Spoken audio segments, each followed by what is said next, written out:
When we were in school, we always had something called show and tell, where you would show something to your classmates and you would explain what it was and why it was important to you, and everybody would go. Well, in writing, it's show, don't tell.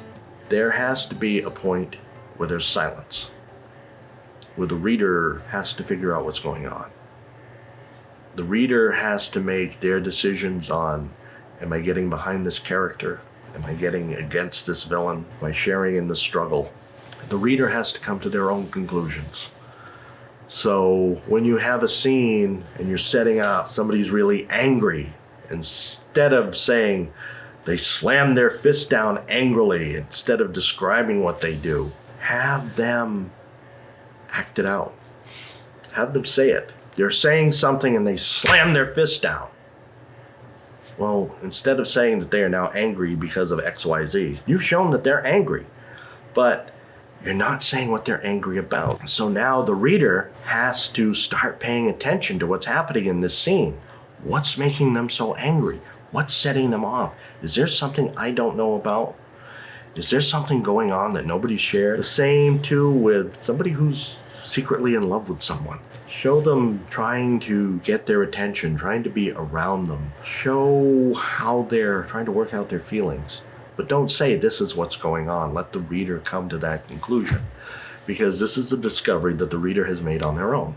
This is something that now gives the reader ownership of the story, of the plot, of what's going on, and saying, okay, this is why he's doing X, Y, Z. Now later on, they might have to readjust their conclusions. That's okay. That's how we grow. But you're giving them something to hang on to. They're not just waiting for you to spoon feed it. They're going out and finding it themselves.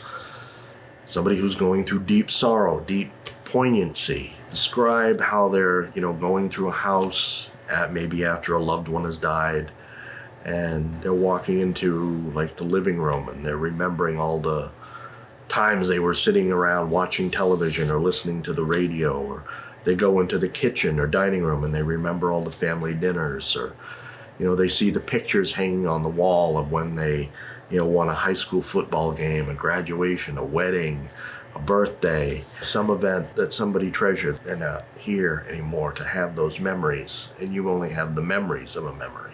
Things like that. Just go on describing them doing that. You understand that they're dealing with a sense of loss and grief and everything.